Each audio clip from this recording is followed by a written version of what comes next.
நமஸ்காரம். இன்று ஆழ்வார் திருநகரிக்கு வந்தேன். நேற்றைக்கு ஸ்ரீரங்கத்தில் திருவாய்மொழி சொல்லி வந்த தொடர் முடிவுற்றது. கிட்டத்தட்ட 4 வருஷமாக சொல்லி வந்தேன். நம்மாழ்வார் பாடியது திருவாய்மொழி. அது அவர் இனிது நிறைவேற்றி வைத்தபடியால் இன்னைக்கு சேவிப்போம் என்று திருநெல்வேலிக்கு அருகே இருக்கும் நம்மாழ்வாருடைய அவதார ஸ்தலம் ஆழ்வார் திருநகரிக்கு வந்திருந்தேன். நவதிருப்பதி பெருமாள்களையும் சேவிக்கும் பாக்கியம் கிட்டியது. அதில் ஒரு முக்கியமான செய்தி, அடுத்தடுத்து 3 கோயில்களில் 3 பெருமான் எழுந்தருளியுள்ளார்கள். ஸ்ரீவைகுண்டம், வரகுணமங்கை, திருப்புளிங்குடி என்னும் 3 ஊர்கள். இதுல ஒரு ஊர்ல பெருமாள் நின்று கொண்டிருக்கிறார், ஸ்ரீ வைகுண்டத்தில் கள்ளப்பிரான். அடுத்து வரகுணமங்கைங்கிற க்ஷேத்திரத்திலே அமர்ந்த திருக்கோலம் விஜயாசனர் என்று திருநாமம். திருப்புளிங்குடியிலே சயன திருக்கோலம் காசினிவேந்தன் பூமிபாலன் என்று திருநாமம். அந்த க்ஷேத்திரம் அதனுடைய மகாத்மியம் ஒருபுறம் இருக்கட்டும். இப்படி சொல்ல வந்தது, இந்த 3 பெருமாள்களுமாக சேர்த்து ஒரு முக்கியமான பண்பை, குணத்தை ஆழ்வாருக்கு காட்டினாராம். அது என்ன? போக்ய பாகத்வரை என்று சொல்லுகிறார்கள். அப்படின்னால் சமைக்கிறோம், பசிக்கிறது, நேரமாகிறது. அப்ப சமையல் கட்டு வாசலில் நின்று கொண்டு கேட்போம், சமையல் ஆகிவிட்டதா? இன்னும் 10 நிமிஷம் 15 நிமிஷம் போனால் கால் துவண்டு போகிறது, அமர்ந்து கொண்டு எதிர்பார்க்கிறோம், சமையல் ஆகிவிட்டதா? இன்னும் போனால் நம் உடம்பே நடுங்குகிறது, என்னமோ சக்தியே இல்லாதா போலே ஆகிவிட்டது, பசி முற்றி போயிற்று. அப்ப படுத்துக்கொண்டு கேட்கிறோம். சமையலாவது, பக்குவம் அடைவது, சோறு வெந்து வருவது. அதை நின்று கொண்டு கேட்கிறோம், கால் தள்ளாடினால் அமர்ந்து கொள்ளுகிறோம், இன்னும் முடியாமல் போனால் படுத்துக் கொள்ளுகிறோம். அந்த இடத்துல சோறு ஆனது. ஆனா நம்மாழ்வார்ங்கிற பக்தர் உருவாகி விட்டாரா, பக்குவம் அடைந்து விட்டாரா, அவருடைய பக்தி முற்றி விட்டதா என்று பெருமான் எதிர்பார்க்கிறான். நாம் எல்லாரும் ஒரு நினைவில் இருக்கோம், நாம தான் பகவான் அடையறதுக்கு பெரிய முயற்சி எடுத்துட்டு இருக்கோம், அவர் திரும்ப பார்க்காம இருக்கார். அது தப்பான எண்ணம்.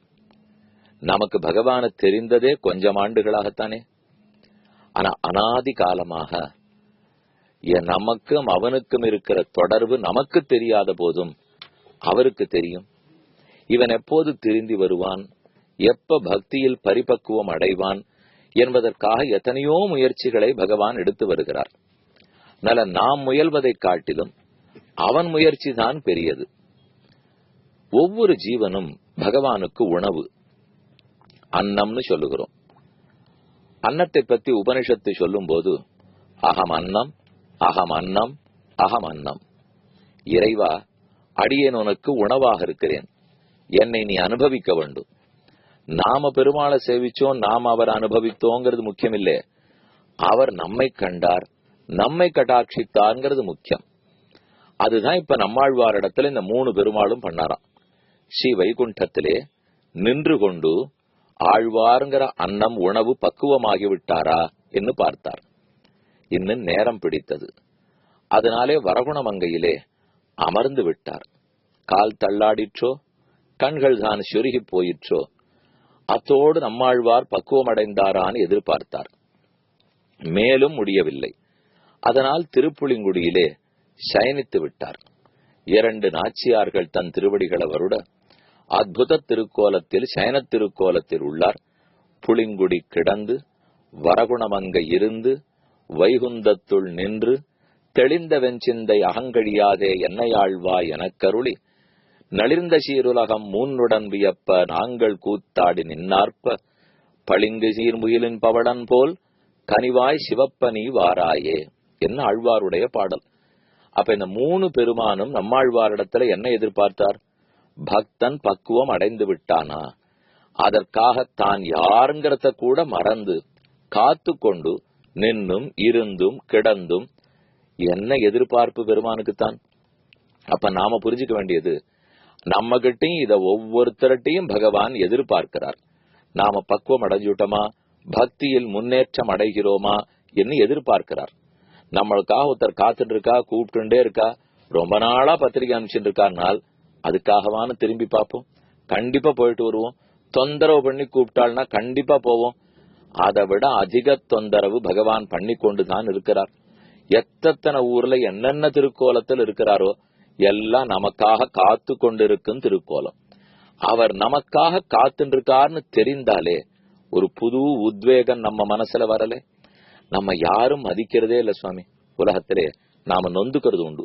பெத்த பிள்ளைகள்லாம் மதிக்கல, கணவன் மனைவி மதிக்கல, அப்பா அம்மா மதிக்கல, முதலாளி நான் பண்ற நல்ல காரியத்தை மதிக்கிறதே இல்லை. இப்படி உலகம் முழுக்க எத்தனையோ பேர் நம்மள மதிச்சது கிடையாது.